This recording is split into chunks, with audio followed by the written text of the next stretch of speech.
우리에게 주신 하나님의 말씀은 출애굽기 16장 31절부터 36절 말씀을 저와 여러분이 한 절씩 교독하도록 하겠습니다. 다 찾으신 줄 알고 제가 먼저 읽겠습니다. 이스라엘 족속이 그 이름을 만나라 하였으며 갓이 같고 희고 맛은 꿀 섞은 과자 같더라.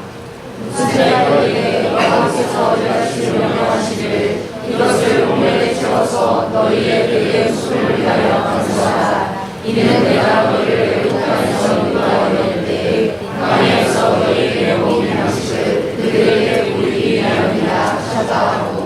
또 모세가 아론에게 이르되 항아리를 가져다가 그 속에 만나 한 오멜을 담아 여호와 앞에 두어 너희 대대로 간수하라. 아론이 여호와께서 모세에게 명령하신 대로 그것을 손바닥에 대고 간수하게 하려고 사람이 사는 땅에 이르기까지 이스라엘 자손이 40년 동안 만나를 먹었으니 곧 가나안 땅 접경에 이르기까지 그들이 만나를 먹었더라. 아멘. 명절 잘 보내고 계십니까? 명절 열심히 먹었더니요 무게를 딱 재봤더니 1.5kg가 쪘더라고요. 네, 조심하십시오. 이 다이어트의 최고의 위기가 바로 이 명절이라는 사실을 기억하시길 바랍니다. 1981년에 유명한 작가 한 사람이 그림을 발표했습니다. 망망대해에 떠있는 작은 돛담배 안에 할아버지와 손녀딸이 노를 젓고 있는 이 그림이었죠. 이 그림은 무엇을 우리에게 보여줍니까? 소년이 열심히 자기가 노를 젓는 것 같지만 사실은 소년은 그냥 노 위에 손을 얹은 것 뿐이고 사실은 노를 젓는 것은 이 할아버지라는 사실을 우리에게 보여주죠. 그리고 할아버지는 지그시 그 손녀를 바라보면서 이렇게 웃음 짓고 있는 모습을 보여줍니다. 이게 제목이 무엇인지 아십니까? 이 제목이 돕는 손이라는 제목으로 붙여진 그림입니다. 사실 인생이 이와 같지 않나 그런 생각들을 해보게 됩니다.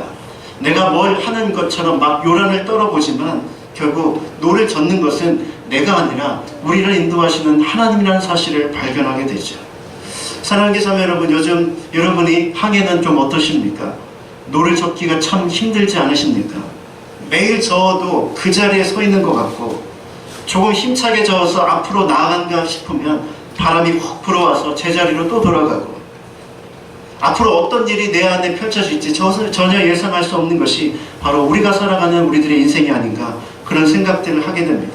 그때마다 여러분 실망하지 마시고 여러분에게 돕는 손이 있다는 사실을 기억하십시오. 그때마다 우리가 붙잡아야 될 하나의 말씀이 있는데 바로 시편 73편 23절에는 우리에게 이렇게 도전해주고 있습니다. 내가 항상 주와 함께하니 주께서 내 오른손을 붙드셨나이다. 하나님이 내 손을 붙잡고 지금도 나와 함께 하심을 신실하게 믿으며 새롭게 시작하는 2017년 한 해를 믿음으로 시작하는 저와 여러분이 될 수 있기를 주님의 이름으로 축원합니다. 어느 사람이 인생을 또한 이렇게 바다에 떠있는 배와도 표현하지만 이렇게 성경은 우리의 인생을 광야의 생활과 같다 그렇게 표현하고 있는 것을 보게 됩니다. 마치 출애굽한 이스라엘 백성들이 광야에서 날마다 어려움을 겪었던 것처럼 우리의 삶도 그와 유사하다는 것이죠. 이스라엘 사람들은 지긋지긋한 노예 생활만 벗어나면 그들 앞에 행복이 펼쳐질 것 같은 그런 세월이 자기 앞에 있을 것이라고 기대를 했습니다. 그러나 새롭게 시작하는 광야 생활은 어땠습니까? 또 다른 어려움과 괴로움으로 그들을 계속 힘들게 만들었죠. 추위와 더위 그리고 먹을 것의 문제를 늘 해결해야 되는 숙제들이 그 앞에 그들에게 놓여져 있었습니다. 그래서 이스라엘 백성들은 어떻게 했습니까? 순간순간 불평하고 원망하면서 그렇게 하루하루를 살아갔죠. 그러나 그들의 연약함을 아시는 하나님께서는 그들에게 오늘 우리가 본문에 읽은 것처럼 만나를 주시고 때로는 메추라기를 주셔서 그들이 그 광야 생활 속에서도 40년 동안을 생활하는데 어려움을 겪지 않도록 그들의 삶을 인도해 주셨습니다. 이것 속에서 우리가 깨닫게 되는 것이 무엇이죠? 하나님 우리의 필요를 아시고 그리고 하나님께서는 우리의 필요를 채우시는 분이라는 것입니다. 우리가 이것을 믿을 때 우리 인생 가운데 불행과 염려 대신 평강의 삶을 살아갈 수 있는 이유가 바로 여기에 있는 것이죠. 그런데 하나님께서는 만나를 주신 것으로 그치지 않고 그들에게 한 가지 명령을 더 붙이고 있음을 우리가 발견하게 됩니다. 그 명령이 무엇입니까? 오늘 본문의 32절입니다. 32절 한번 같이 한번 읽어볼까요? 시작. 부자에게 여호와께서 이르시는 말씀을 이것을 오늘에 세워서 너희의 때에 웃음을 위하여 감사하라. 이는 내가 너희를 북방에서 인도하는 때에 광야에서 너희에게 먹인 양식을 그들에게 보이기 위함이라 하셨다고. 만나를 주신 것으로 그치지 않고 하나님께서는 그것을 항아리에 담아서 간수하라 이렇게 본문을 우리에게 기록해 주고 있죠. 왜 하나님께서는 만나로 주시는 것을 그치지 않고 그들에게 이것을 하라고 명령을 하셨을까요? 이것이 주는 도전이 무엇이며, 사실 우리가 만나와 상관없는 시대를 살아가는 우리이지만 그러나 이 만나의 항아리가 주는 교훈이 무엇인지를 함께 생각해 보므로 서로 은혜를 나누고자 합니다. 오늘 본문에서 주목하여 볼 단어 하나가 있죠. 그것은 바로 간수하라라는 이 단어입니다. 간수하라, 이 뜻이 무엇이죠? 간직하라는 뜻입니다. 조금 더 쉽게 표현해 보면 기억하라는 것입니다. 하나님께서는 그들의 백성에게 주신 은혜를 그냥 스쳐 지나가는 하나의 사건이 아니라 영원히 간수하고 간직하며 그의 삶 가운데 기억하라고 우리에게 도전해주고 있는 것입니다. 광야 생활 속에서, 그리고 앞으로 걸어가게 될 그 가나안 땅 속에서 이 믿음의 백성들이, 믿음의 성패가 어디에 걸려 있습니까? 바로 하나님이 주신 은혜를 기억할 수 있느냐, 그 마음에 간직할 수 있느냐에 따라서 그들의 성패가 달라진다는 것이죠. 그러나 여러분, 우리의 삶을 자세히 들여다보십시오. 우리의 삶은 잊지 말아야 될 것을 너무 빨리 잊어버리고, 또 영원히 간직해야 될 것을 소중하게 여기지 못하면 오히려 잊어버려야 될 것을 마음속 깊이 새겨서 그 마음 가운데 상처로 가지고 살아가는 경우가 얼마나 많이 있습니까?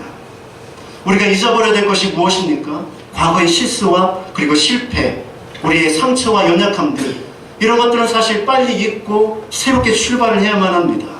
그러나 많은 사람들이 이런 것을 가슴에 깊이 새겨서 현재를 살아가는데 버거워하죠.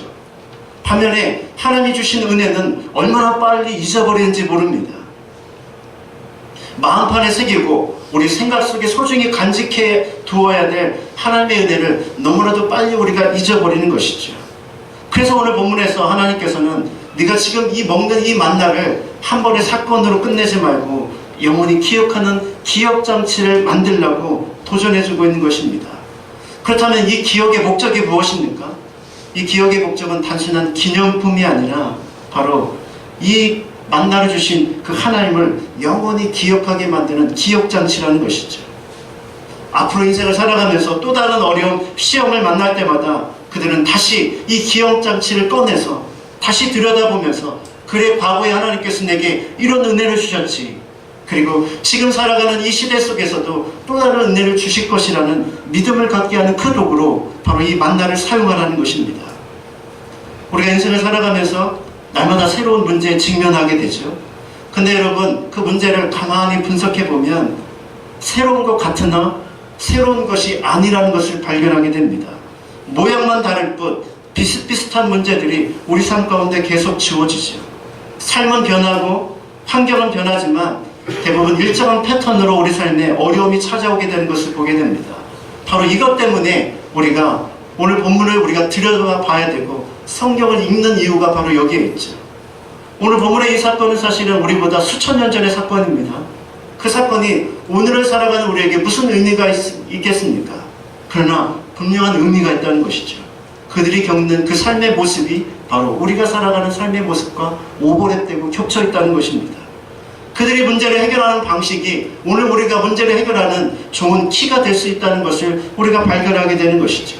그래서 시대가 바뀌고 그리고 역사가 흘러도 성경의 말씀이 항상 진리인 이유가 바로 여기에 있는 것입니다. 환경은 바뀌어도 진리는 영원히 변함이 없기 때문이죠. 이스라엘 백성들은 척박한 광야에서 살았습니다. 광야는 척박한 땅이고 먹을 것을 구할 수 없는 것이었죠. 우리 인생도 때로는 이런 척박한 광야를 만나게 됩니다. 누가 말했듯이 인생은 외롭고 때로는 여러 가지 문제들로 우리 삶을 미치게 만들 것 같은 수많은 사건들이 우리에게 찾아오죠. 그래서 우리는 가끔가다 불평도 해보고 원망도 해봅니다. 때로는 누구의 탓을 해보기도 하고 나라의 탓, 지도자의 탓을 해보기도 합니다. 그러나 순간 우리의 마음을 시원할지 몰라도 우리의 삶의 문제는 절대로 해결되지 않는다는 사실을 우리가 발견하게 되죠. 그러면 이 척박한 땅에서 우리는 어떻게 하면 승리할 수 있을까요? 바로 이미 주신 그 하나님을 다시 기억해내야 한다는 것입니다. 하나님이 내게 공급해 주셨던 그 만나의 순간들을 다시 기억하고 다시 떠올려서 다시 묵상하고 그 앞에 다시 서는 것이 필요하다는 것이죠. 이미 주신 그 은혜를 기억하는 바로 그 순간 우리가 낙심해서 다시 한번 소망으로 우리의 정신이 다시 한번 돌아가게 되는 것입니다. 이 시대를 살아가는 가장 중요한 승리의 비결이 바로 여기에 있는 것이죠. 사실 우리 아이들이 지금은 잘 안 보는데요. 몇 년 전만 해도 사진첩, 어렸을 때부터 찍은 사진첩 보기를 굉장히 좋아했습니다. 아이들이 사진첩을 꺼내놓고 둘이 앉아서 보면서 이렇게 이야기를 합니다. 아, 그래, 이때가 좋았어. 10살짜리인데 이때가 좋았답니다. 자, 가끔 저도 이제 그 사이에 끼어서 이제 사진을 이렇게 보거든요. 웃으라고 제가 이러거든요. 이런 사진을 틈바구니 속에서 이렇게 같이 보고 있습니다. 그러면 그때 기억이 새록새록 떠올라요.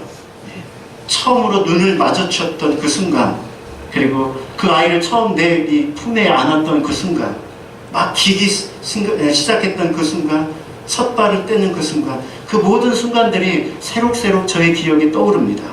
그런데요, 잠시 조금 더 생각을 해보면 그때 그 순간이 행복하고 기쁜 순간만이 아니라 굉장히 힘들고 고통스러웠던 순간인 것을 다시 한 번 더 기억하게 됩니다.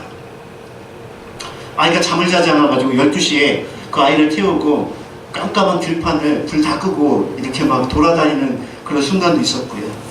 사역을 마치고 집에 딱 들어가 보면 한 아이는 엄마 등에, 한 아이는 엄마 발목을 잡고 울고 있습니다. 집안은 말할 것도 없죠.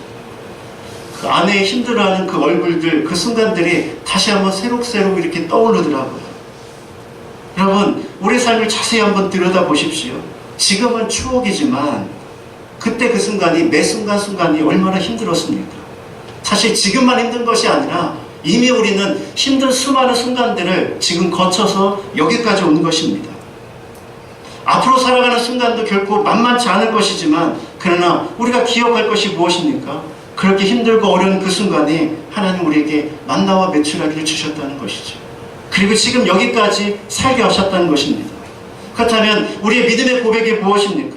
그 순간을 통과케 하시는 그 하나님께서 지금도, 그리고 나의 미래도 묵묵히 믿음의 발걸음을 옮기게 하실 것이라는 것이죠. 하나님의 도우심이 있어 여기까지 왔듯이 앞으로의 삶도 하나님의 도우심과 그 은혜만이 우리를 살게 하는 힘이 될 것입니다. 우리가 왜 걱정하죠? 왜 불안해합니까? 사실은 일이 터지고 어려움이 문제가 아니라 과거에 나와 함께 하셨던 그 하나님을 기억하지 못할 때, 하나님을 잊어버리면 우리 삶 가운데 남는 것은 염려밖에 없다는 것을 기억해야만 합니다. 우리의 삶은 하나님이 함께 하실 때 승리합니다. 반면에 우리 삶에 염려가 가득 차게 되면 그 하나님을 잃어버리게 되죠. 내 삶의 문제에 하나님께서 얼마나 관심을 갖고 계시며 어떤 계획을 갖고 계신지, 그분을 신뢰하기 시작할 때부터 우리의 마음 가운데 염려가 사라지고 다시 한번 소망의 삶을 살아가게 되는 것입니다. 사랑하는 자매 여러분, 오늘 돌아가셔서 시간 있을 때 여러분의 신앙의 사진첩을 한번 꺼내보십시오. 그리고 과거부터 지금까지 쭉 한번 돌아보십시오. 어렵고 힘들었을 때 여러분에게 주셨던 그 은혜, 그 감격들을 다시 한번 떠올려 보십시오. 은혜에 대한 기억이 오늘의 기적을 낳습니다. 은혜에 대한 기억은 내일을 향한 기대를 낳죠. 이미 주신 은혜를 기억할 때 오늘을 살 수 있는 힘이 바로 그 은혜부터 샘솟듯이 솟아오르는 것입니다. 광야 생활을 하는 우리 삶의 현장 속에 하나님께서 만나를 기억하는 기억장치로 놓으셨듯이 하나님 우리에게 이미 주신 은혜들을 주셨습니다. 그 은혜의 기억장치들을 소중하게 간직하고 그것을 날마다 꺼내서 보며 그 하나님을 바라보며 기대하며 나가보십시오. 앞으로 걸어가는 새로운 이 2017년 한 해가 또다시 주시는 하나님의 은혜 속에 감격할 수밖에 없는 복된 순간순간이 될 것입니다. 이런 하나님의 은혜를 경험하는 축복의 삶이 될 수 있기를 주님의 이름으로 축원합니다. 두 번째, 오늘 본문에 우리에게 또다시 무엇이라고 도전해주고 있습니까? 만나를 보관하라 이렇게 말씀하시면서 그 이유를 또 하나를 우리에게 설명해주고 있죠. 32절 우리가 아까 읽었지만 다시 한번 읽어볼까요? 시작.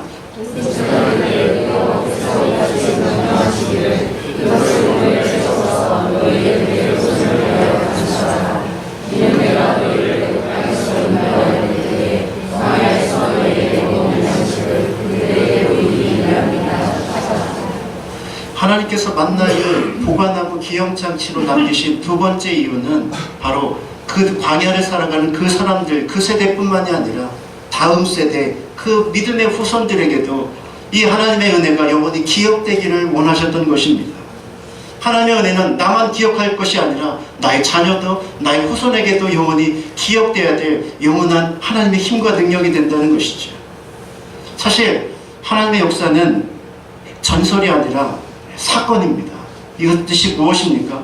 과거의 전래도가처럼 우리에게 전달되는 것이 아니라 과거에 분명히 일어났던 사건이고, 그 사건을 믿는 사람에게 오늘 우리가 살아가는 이 시대에도 또다시 반복되어 나타난다는 것이죠.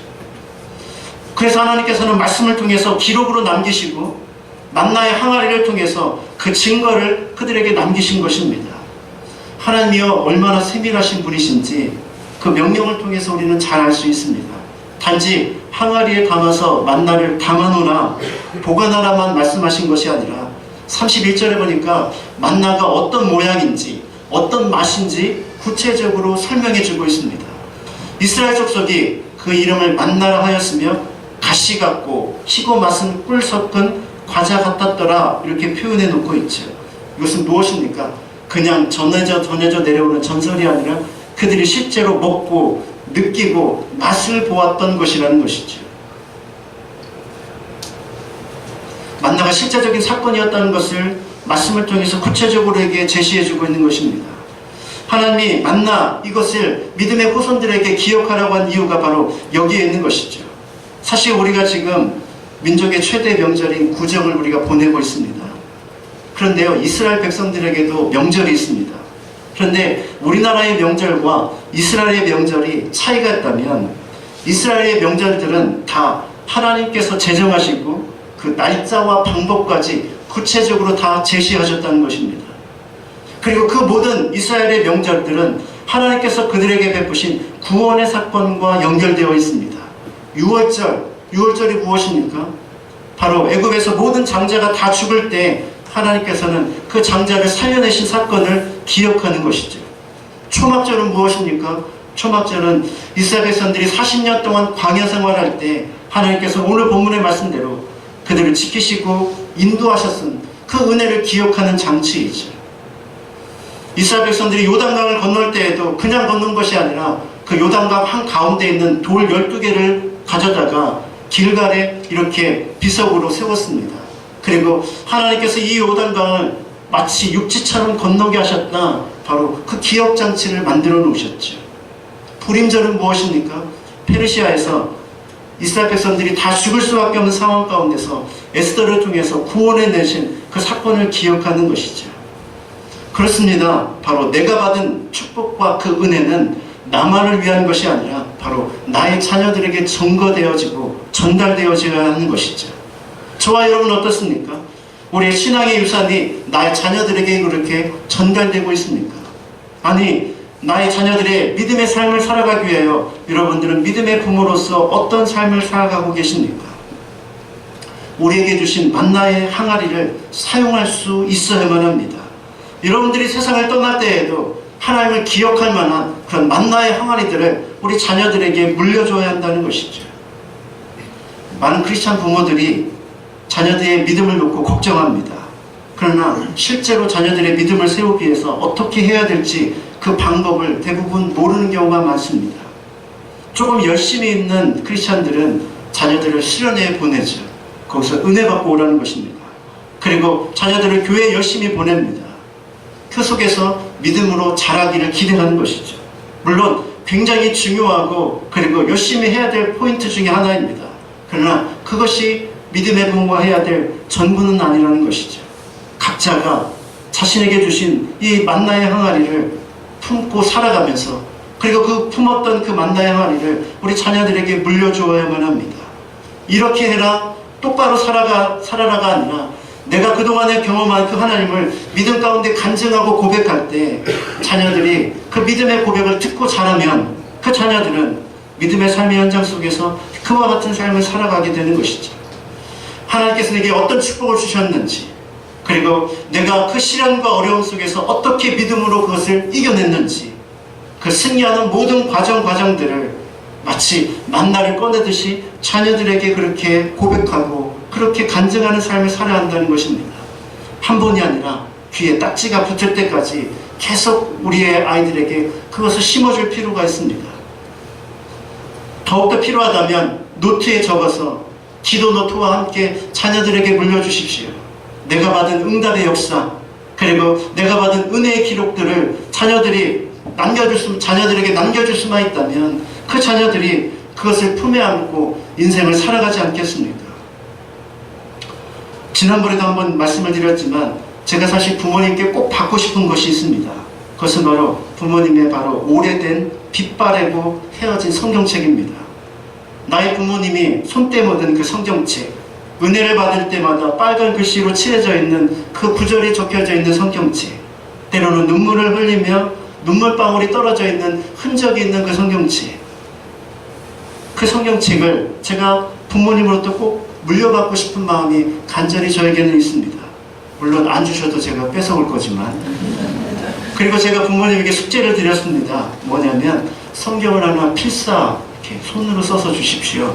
네, 이번에 제가 명절에 가서 확인을 해봤거든요. 네, 다 쓰셨더라고요. 네, 창세기부터 계시록까지 다 쓰셨어요. 그래서 제가 그 얘기를 하니까 아마 저희 아내하고 아이들이 얘기를 했었나 봐요. 그랬더니 서희가 그러더래요. 나는 아빠한테 써달라고 해야지. 너무 힘든 거 요구하지 마세요. 성경 하나하나를 써간 그 흔적들을 내가 나중에 힘들고 어려울 때마다 이렇게 넘겨볼 때 얼마나 위로가 되고 힘이 될까, 그런 생각들을 해보게 되었습니다. 제가 이런 도전을 받은 이유가 무엇인지 아십니까? 바로 아브라함 링컨의 일화를 통해서 제가 이런 제가 도전을 받게 된 것이죠. 아브라함 링컨은 어려서부터 굉장히 힘든 생활을 했습니다. 우리가 알고 있는 그 화려한 이면에 있는 고통의 세월을 굉장히 많이 보냈죠. 그런데 그가 나중에 이런 고백을 했습니다. 나는 성경이 하나님께서 인간에게 주신 가장 큰 선물이라 믿는다. 나는 하나님의 선물인 성경의 보화를 캐내기 위해 날마다 성경을 묵상한다. 이 성경 속에는 예수 그리스도의 모든 값진 보화들이 다 들어있기 때문이다. 그런데요, 이 링컨의 믿음에 영향을 준 것이 누구인지 아십니까? 바로 그의 어머니였습니다. 어머니는 어린 시절에 늘 성경을 링컨에게 읽어주었다고 합니다. 그리고 링컨이 9살 때 어머니가 세상을 떠나면서 마지막 유품으로 남겨준 것도 바로 성경 이 하나였습니다. 어머니 렌시는 성경과 함께 이런 유언을 이 링컨에게 남겼습니다. 아들아, 이 성경책은 나의 부모님께 받은 책이다.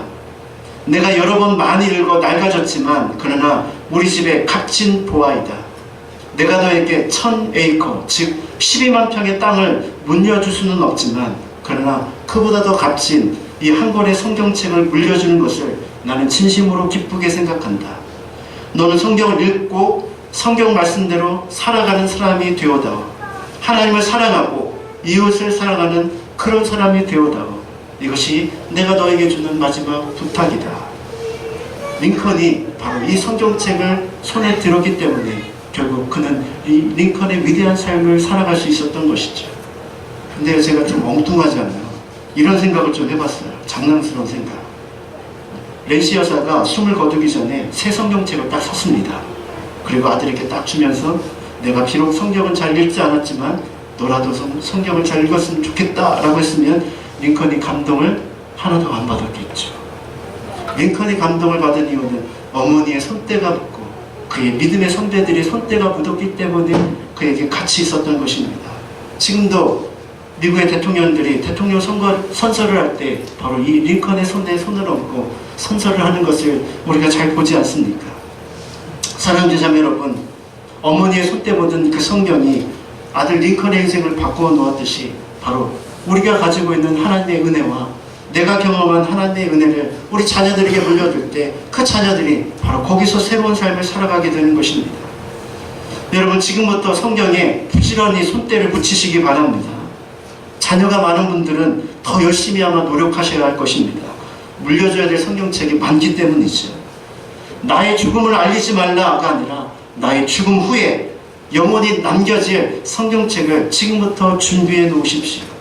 100만이 말보다 바로 내게 주어진 이 소중한 믿음의 항아리, 그 항아리를 하나 자녀들에게 물려줄 때 그 자녀들은 인생을 변화시키는 놀라운 삶을 살아가게 될 것입니다. 그리고 할 수만 있다면 주의 일에 함께 일해 보십시오.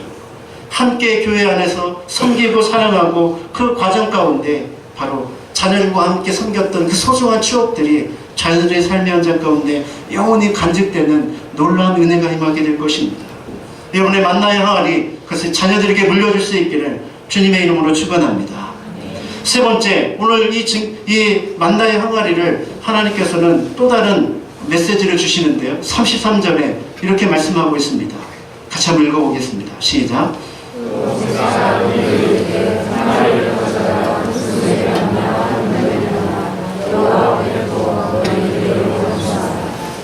만나의 항아리를 어디다 두라고 했습니까? 여호와 앞에 두라, 이렇게 말하고 있죠. 실제로 이스라엘 백성들은 나중에 법궤를 만든 후에 그 안에 바로 만나를 담은 이 항아리를 아론의 쌍난 지팡이와 그리고 십계명이 접혀진 이 두 돌판과 함께 그렇게 보관을 했습니다. 이 증거궤가 어디입니까? 바로 대제사장이 하나님을 만나는 곳이었죠. 하나님의 임재의 상징이자 그리고 하나님을 경험하는 그 장소가 바로 이 법궤, 즉 하나님의 임재의 초소였던 것을 보게 됩니다. 이것을 우리 식으로 적용해 보면 어떻게 나올 수 있을까요? 바로 우리가 하나님 앞에 나아가는 그때에도 우리는 바로 이 만나의 항아리를 들고 하나님 앞에 나아갈만 합니다. 이 만나의 항아리는 바로 우리도 기억하지만 이 항아리를 하나님이 보실 때마다 하나님께서 우리 인간을 향한 공급하심과 새롭게 하심을 영원히 기억하는 장치로 하나님께서 이것을 그 만나의 항아리를 바로 법궤 앞에 두게 하신 것이죠. 우리의 예배가 이와 같아져야 한다는 것입니다. 예배가 무엇입니까? 예배는 단지 예식이 아니라 예배는 나의 역사이고 그리고 하나님의 역사입니다. 그리고 그 역사를 경험하는 현장이 바로 예배이죠. 우리의 예배에 나올 때마다 하나님 앞에 겸손히 무릎을 꿇고 한 주간을 살아갔던 삶의 기억들을 다시 떠올려야만 합니다. 그리고 내게 주신 감사와 내게 주신 그 은혜의 항아리, 이 만나의 항아리를 하나님 앞에 드리면서 하나님 내게 이런 은혜를 주셨습니다 라고 고백하는 시간이 바로 우리 예배의 시간이 되어야 한다는 것이죠. 하나님께 나왔는데 기쁨과 감격이 없다면, 예배에 감동이 없다면 무엇이 문제일까요? 우리에게는 준비된 만나의 항아리가 없다는 것입니다. 하나님께 드려질 만나의 항아리가 없기에 우리는 형식만 남을 뿐 진짜 예배가 사라져버리고 만다는 것이죠. 여러분 오늘 예배에 나오실 때 어떤 만나의 항아리를 들고 하나님 앞에 나오셨습니까? 예배는 세상을 끊고 하나님 앞에 나오는 것이 아니라 세상의 한복판에서 나와 함께 하셨던 그 하나님의 은혜를 기억하고 감사함으로 만나의 항아리를 드리는 시간이 바로 우리가 드리는 이 예배의 시간이 되어야 한다는 것이죠. 그래야 우리가 하나님 주시는 은혜를 더 깊이 경험하고 다시 세상을 향해 나갈 수 있는 담대함을 얻지 않겠습니까? 우리가 하나님의 역사를 기억할 것이 없다면 하나님도 우리에 대하여 기억할 것이 없지 않겠습니까? 우리는 세상의 모든 죄를 해결받기 위해서만 예배 드리는 것이 아니라 내게 주신 은혜의 항아리, 만나의 항아리를 주 앞에 드려야 한다는 것이죠. 하나님은 당신의 백성들과 맺은 언약을 분명하게 지키시는 분이십니다. 우리는 하나님께 나아가 증거 하나 있는 만나의 항아리를 볼 때마다 하나님이 또한 내 삶을 책임지신다는 것을 다시 한번 고백하게 되죠. 하나님은 저와 여러분의 인생을 책임지십니다. 사단이 때로는 이것을 유혹해서 의심하게 만들고 걱정과 염려를 우리에게 끊임없이 밀어넣지만, 그러나 우리 예배 가운데 만나의 항아리를 하나님 앞에 드릴 때 하나님은 뭘 기억하게 하십니까? 이것처럼 너의 미래의 삶도 내가 책임져 주겠다는 그 확신을 우리에게 주시는 것이죠. 이제 말씀의 결론을 내기를 원합니다. 사랑하는 성도 여러분, 여러분은 이 광야 같은 세상 속에서도 살 수 있습니까? 이 광야 같은 세상 속에서도 여러분 살 수 있습니까? 대답을 해보시죠. 살 수 있습니까? 네, 살 수 있습니다. 여러분은 이미 광야의 생활을 하고 계시고 지금까지 잘 살아오셨습니다. 그렇다면 앞으로도 우리가 살아갈 수 있는 근거가 무엇입니까? 그것은 하나님께서 주신 은혜가 우리의 유일한 근거일 것입니다. 우리가 가야 될 길이 광야 같은 고독하고 외로운 길일지라도 이미 많은 시간 우리는 그 길을 걸어왔고 그 길에서 우리는 하나님이 주시는 만나를 경험했습니다. 그 주신 만나의 항아리를 만나를 항아리에 담아 소중하게 간직하십시오. 그리고 힘들고 어려운 순간에 그 만나의 항아리를 열어 다시 한번 그 만나를 확인하십시오. 그리고 다시 힘을 얻어 힘차게 나아가 보십시오. 그렇게 그 만나의 항아리를 가지고 살아가다가 여러분 인생에 하나님이 부르시는 그 순간에 자녀들에게 그 만나의 항아리를 물려주고 가십시오. 그 자녀들이 또다시 그 만나의 항아리를 붙잡고 이 힘차게 광야 생활을 걸어가게 될 것입니다. 이 믿음의 역사가 여러분의 삶과 여러분의 가정에 늘 충만히 흘러갈 수 있기를 주님의 이름으로 축원합니다. 우리 같이 한번 이 시간 기도하기를 원합니다.